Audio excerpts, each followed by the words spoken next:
Autobots, transform!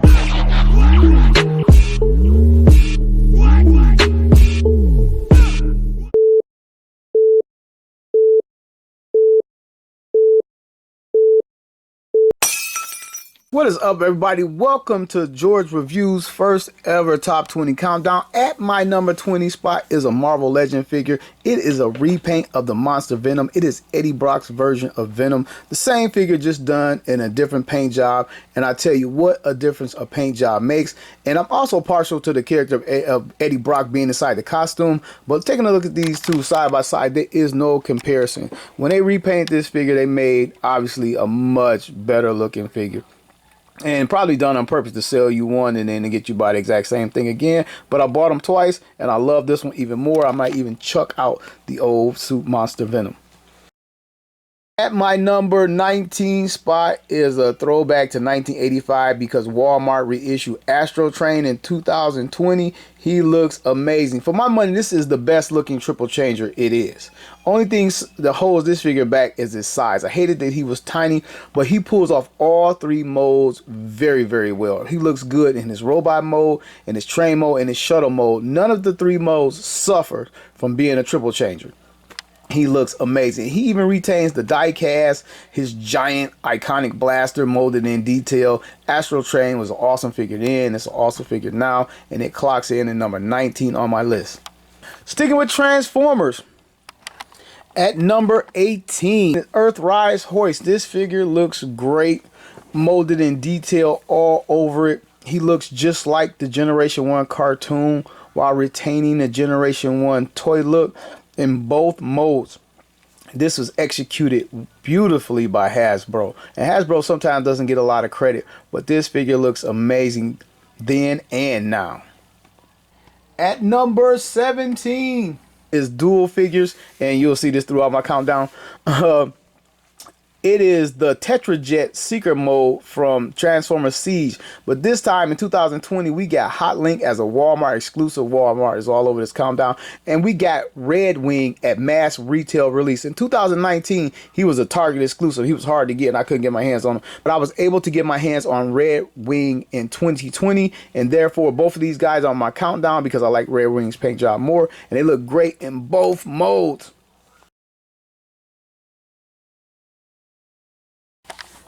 Clocking in at number 16, more Transformers from the 80s Transformer fan.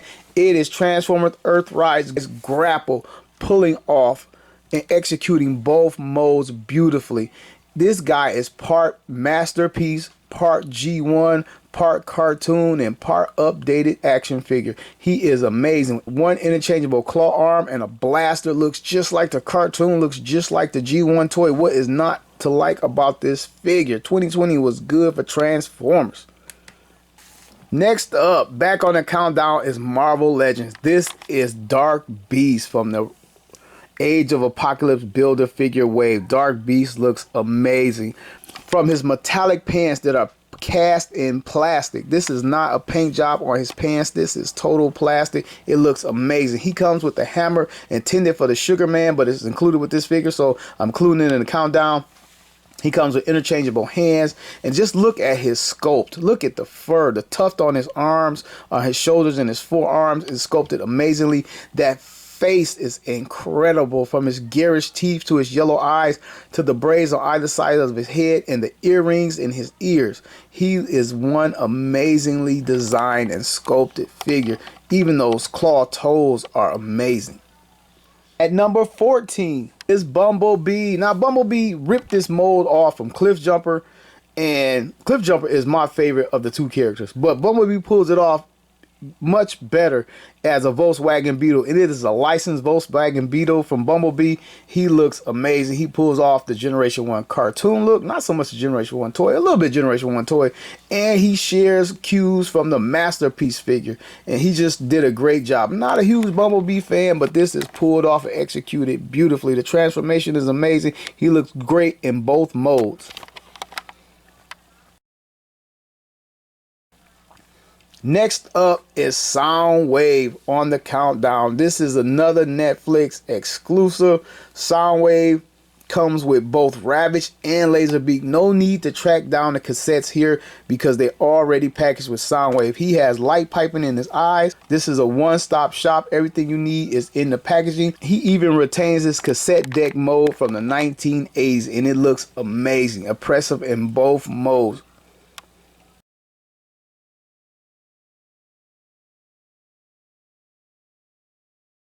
"2020 saw the return of G.I. Joe to 6-inch form, and in that line we got Snake Eyes. And if Snake Eyes is in the toy line, he is going to be in a countdown. Snake Eyes is an iconic figure, beloved by all fans. Whether you were Cobra or Joe, you love Snake Eyes. He's a must-have in any collection that has G.I. Joe in it.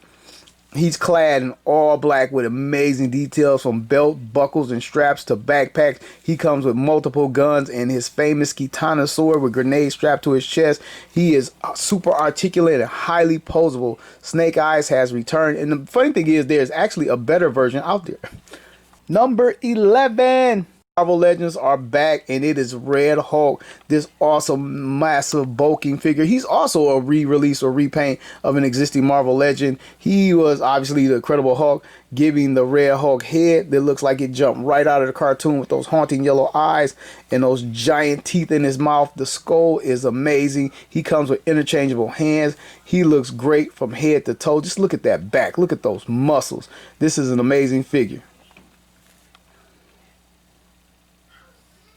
Number 10 of the top 10, making his second appearance on this countdown as a character, is Astrotrain. Yes, he's my favorite triple changer, and we got a lot of Astrotrain in 2020. He comes with a code card that I felt was unnecessary for the price, but this countdown is not about the price. It's about how much I like the figure and enjoyed the figure, and he is amazing in all his modes. That code card actually transforms into a gantry where you can launch the shuttle for first time, and he still retains all three modes: shuttle to train to robot.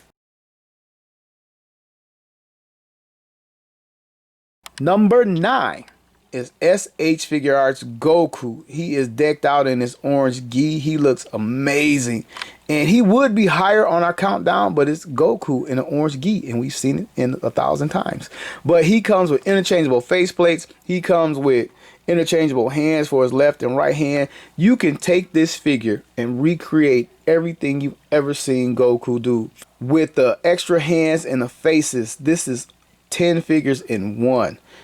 Goku, he boasts multiple points of articulation, from everything from the Kamehameha to the instant transmission to just waving hello. Goku looks amazing. If you can think it, you can do it with this figure. Only thing this figure is missing is like battle damage. If you could take the shirt off and reveal a bare chest, this would be everything you can think of from Goku's base form. A truly, truly excellent figure.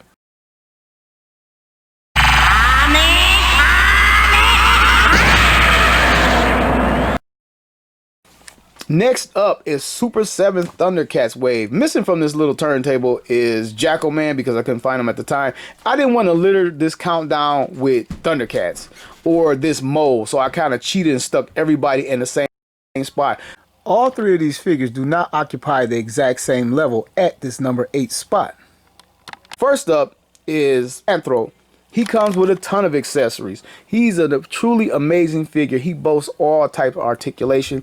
He comes with his classic nunchucks with a real metal chain. The sculpting of his armor is amazing. He has interchangeable heads. You can pose this guy in the multiple poses on your display stand. He is truly an amazing figure. And he might be better than Lion-O, but I got Lion-O slightly ahead of him because it is Lion-O. Lion-O comes with 4 interchangeable hands, 4 different claw shields, an extra head, the Book of Omens, and his sheathed and unsheathed Sword of Omens, the full Sword of Omens, and the miniature Sword of Omens. This is one incredible figure. Again, he's ahead of Panthro just because it's Lion-O. And last but not least, from the number 7 spot is Mum-Ra, giving his own unique body style. This figure does not have the Master of the Universe Classics body style that most of the Thundercats share. He is his own unique figure crafted by the Four Horsemen and Super 7. He looks amazing. Comes with a ton of accessories. You can switch his plastic cape out for a cloth cape with a metal line wire. You can change his head from closed mouth to opening mouth like he's transforming and casting a spell. The bandages have a beautiful wash. He's an amazing figure right down to his gnarled toes with a ton of accessories from urn to Book of Omens to interchangeable hands and that beautifully molded staff of his. It's Mamra Diara Lara. Sliding in at number 7. This is a cheat as well. I put 2 figures in this spot because both of these figures are on here for the same reason. They got a much needed paint update. And they both look amazing with this paint update. You knew Optimus Prime was going to be on this list somewhere. Optimus Prime looks amazing. They gave him a better painted gun. It's actually cast in all black plastic, which it should have been instead of that paint over. And he has a Generation 1 paint deco. The blues is darker and the red is darker. The only thing I didn't like is the green windows. Same thing with Megatron. Megatron was given an update from his Siege version now in the Netflix line with a better paint job. Looks more cartoon accurate and just looks a ton better overall with just a simple paint job. Next up is SH Figuarts Broly. This thing is amazing. Just look at that hair. Look at the sculpt. This thing is like a moving statue. And I guess that's what they all are. But this thing is absolutely amazing. From the sculpted fur tuft around his waist. I think it was the ear of his pet from the cartoon. He has 2 more interchangeable heads. And all the heads faceplates swap out. So that's 3 interchangeable faceplates you can put on the 3 different heads. They all move around and swap around. He comes with some extra hands. I hate that he didn't come with like a key effect, blast effect. That kind of sucked. But the figure overall, because he's much bigger than your standard Figuarts Dragon Ball Z, Dragon Ball Super figure, he is amazing to me. You know I love size. His muscles are ripping and bustling out. He has all the articulation you can think of, especially at this large scale, especially with the shoulder pads and the fur wrapped around his waist. He still retains all the same amazing articulation. This is an amazing, amazing figure.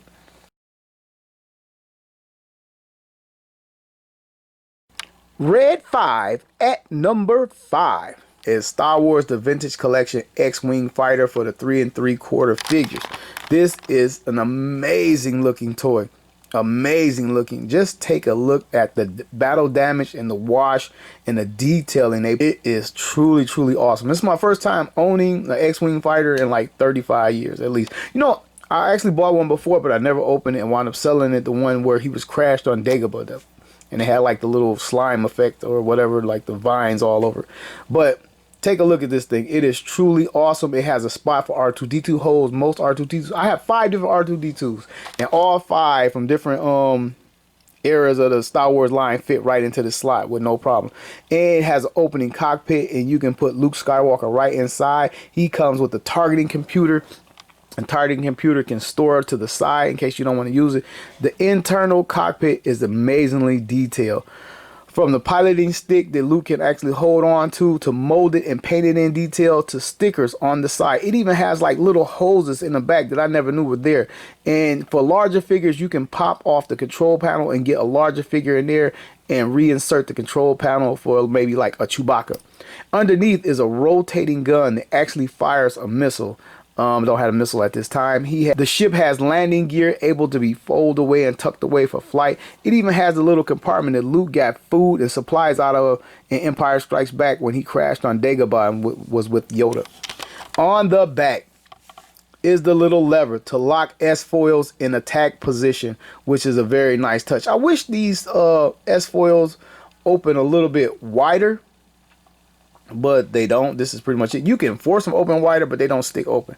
But this is amazing. You can even use the ship just for a diorama alone. You can even get Jedi Luke and R2-D2 to go find little Grogu.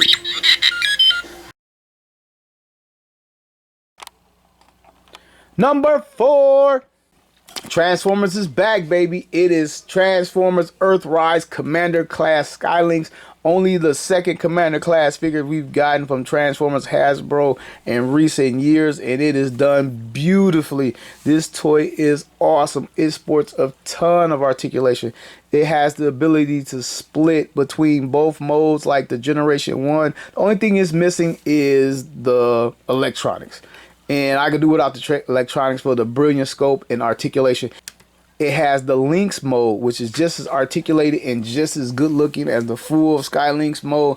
It is amazing. It even turns into a gantry for the shuttle to launch for the first time ever. Well, it turns into a better gantry. The G1 was a gantry too, but this one's better. The shuttle mode is excellent. It comes with blast effects. This is one gorgeous figure. Number 3, SH Figuarts one more time. It is Great Ape Ozaro Vegeta. This is an amazing figure. While not quite to scale as it should be, but they put things in there to make the scale appropriate. They gave us a tiny Goku to kind of go with him so you can truly imagine what the scale is supposed to be. But far as size, this thing isn't bad. It clocks in right at 13 inches. This is amazing. This is the largest SH Figuarts figure ever produced. And that makes it a must-have to me if you collect SH Figuarts.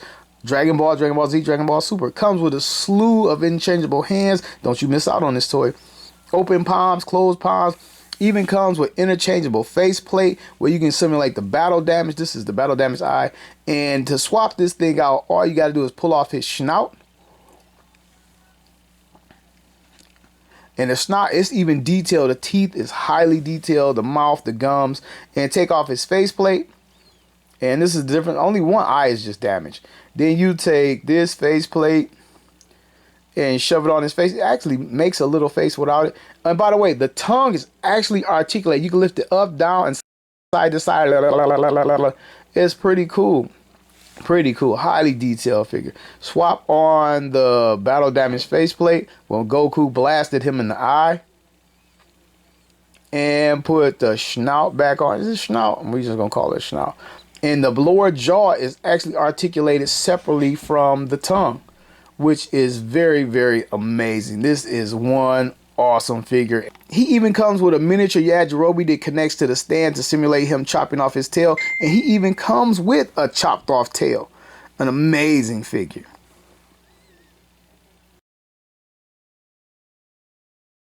In my top 20 countdown of 2020, at the number 2 spot, but he is second to none, is Transformers Earthrise Scorponok, done in Titan class. And this figure was finally done justice, finally reaching his full height potential. He retains all 3 modes. He retains his G1 look with his modern updates. It could be a city, it could be a defense-based mode. His giant scorpion mode finally can get in there and brawl with your G1 Fortress Maximus. You can get him into amazing poses you never dreamed of getting a G1 into. And he also retains the headmaster figure of Lord Zarek that transforms, even though it wasn't used in the cartoon. Now reaching his full Titan class size, he dwarfs the Generation 1 incarnation. This is a beautiful figure. I hate to even call it a chug, but it is an amazing giant chug. If you do not own this figure, it is up for pre-order right now on BigBadToyStore.com and other retailers. I suggest you get it if you are a Transformers fan.